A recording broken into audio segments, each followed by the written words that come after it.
कुछ समय पहले की बात है। एक गांव में रामू अपनी पत्नी सुधा के साथ रहता था। उसे विकास और वीना नाम के 2 बच्चे थे। रामू की बेटी दिखने में बहुत ही ज्यादा खूबसूरत थी। रामू खेती में मेहनत करके कमाए हुए पैसों से अपने परिवार का गुजारा किया करता था। वो एक बहुत ही अच्छा नेक दिल इंसान था। वो कोई भी निर्णय जल्दबाजी में नहीं लेता था। सोच समझकर होशियारी से वो निर्णय लेता था। रामू हर साल खेतों में जो भी मुनाफा आए उसी से अपने परिवार की अच्छी से देखभाल करता, अपने बच्चों की ख्वाहिशें पूरे करता। एक दिन सुधा रामू से, अजी आप हमेशा हमारे लिए कुछ न कुछ लेते हो, लेकिन अपने लिए खुद के लिए कुछ भी नहीं लेते। अरे सुधा, तुम्हें और बच्चों को खुश देखकर मुझे इतनी खुशी मिलती है, मैं तुम्हें बता नहीं सकता। आप भी ना। अच्छा, मैं क्या सोच रही थी कि इस साल वीना का 5वां जन्मदिन है, तो बच्चों को कहीं बाहर लेकर जाए और वहीं पर उसका जन्मदिन भी मनाएंगे। सुधा, मुझे तो ऐसे लगता है ना कि हम वीना का जन्मदिन किसी अनाथालय में जाकर मनाएं, ताकि बच्चों को भी फिजूल खर्च के अलावा पैसों का मूल्य समझ में आए, उन्हें पैसों की कदर हो। ठीक है, आप बिल्कुल सही कह रहे हैं। रामू पैसों से अमीर नहीं था, लेकिन वो मेहनत करके पैसा कमाने पर विश्वास रखता था।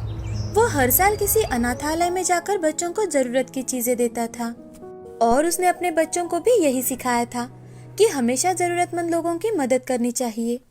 लेकिन पिछले 2 सालों से ज्यादा बारिश के कारण रामू के खेतों में कुछ भी फसल नहीं हुई और इसी कारण उसे कर्जा लेकर घर का गुजारा करना पड़ा। रामू को दुखी देखकर एक दिन वीणा, क्या हुआ पिताजी, आप इतने दुखी क्यों हो? और आजकल आप पहले जैसे हमारे लिए कुछ भी नहीं लाते। कुछ नहीं बिटिया, 2 साल से थोड़ा खेती में फसल नहीं आ रही ना अपने, इसलिए थोड़ा चिंता में था। लेकिन तुम चिंता मत करो, जाओ अपने दोस्तों के साथ खेलो। सुनिए जी, मुझे तो बड़ी चिंता लगी रहती है कि अब कैसे होगा। बच्चों की पढ़ाई का खर्चा, बाकी के खर्चे, कैसा चलेगा हमारा परिवार।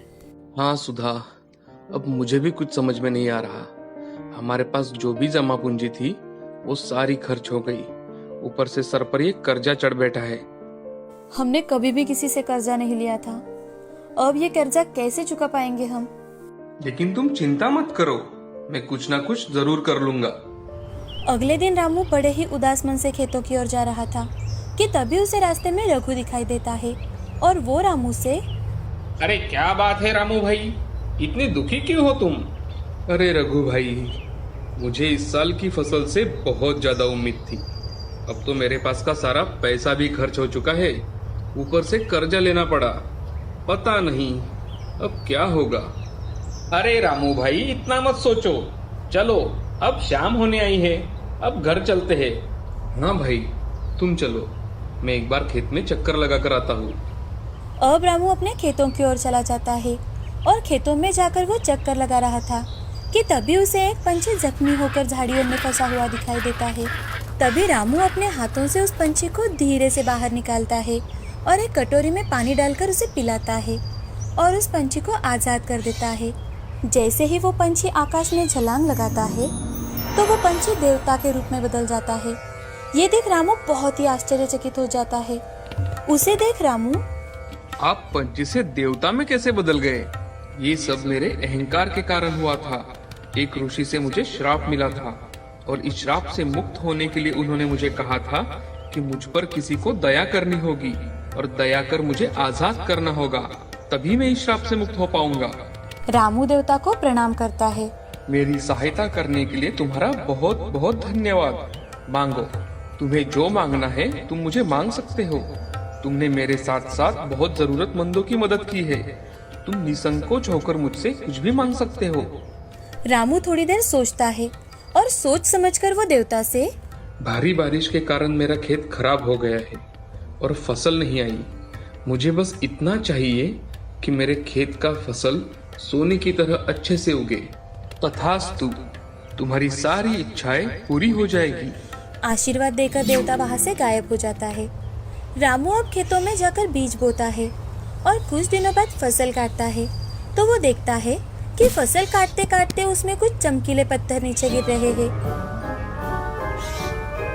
अरे सुधा, ये देखो, ये कितना चमक रहा है। हाँ, ये तो बिल्कुल हीरे जैसा लग रहा है। रामू और सुधा बहुत ज्यादा खुश थे। अब वो सारे फसलों में से हीरे जमा कर घर लेकर आते हैं। उसमें से एक हीरा रामू सोनार के पास लेकर जाता है तो उसे पता चलता है कि वो हीरा सच में असली है। अब रामू दौड़कर घर आता है और सुधा को जोर जोर से आवाज देने लगता है। अरे सुधा सुधा, कहाँ हो तुम? जल्दी आओ। क्या हुआ? क्यों चिल्ला रहे हो इतना? मैंने तो आपको आज तक इतना खुश कभी नहीं देखा। अरे सुधा, हमारे खेत से निकले सारे हीरे असली है, असली। क्या? अब घर में सभी बहुत खुश थे। रामू कुछ ही दिनों में वो हीरे बेच देता है और अपने लिए एक बड़ा सा घर बनाता है। उसके पास पैसे आने के बाद भी उसे बिल्कुल भी घमंड नहीं था। वो गांव के जरूरतमंद लोगों की हमेशा ही मदद करता, अनाथ बच्चों का दाता बनता। अब रामू ने गांव में ही अपना खुद का बिजनेस शुरू किया और उसमें गांव के युवा बच्चे तथा जरूरतमंद लोगों को काम भी दिलवाया। रामू की नेक दिली देखकर देवता भी बहुत ज्यादा खुश थे, तो उसकी तरक्की और ज्यादा हो रही थी। धीरे धीरे कर रामू का बेटा बड़ा हो रहा था। वो शहर जाकर बहुत पढ़ाई करके आता है और गांव में ही आकर बिजनेस शुरू कर देता है। गांव के सामने दोनों बाप बेटे अपना आदर्श निर्माण करते हैं और हंसी खुशी रहने लगते हैं। इस कहानी से हमें ये सीख मिलती है कि हमेशा जरूरतमंदों की मदद करनी चाहिए। अगर हमारा दिल साफ है तो भगवान का आशीर्वाद हमेशा हमारे साथ रहता है।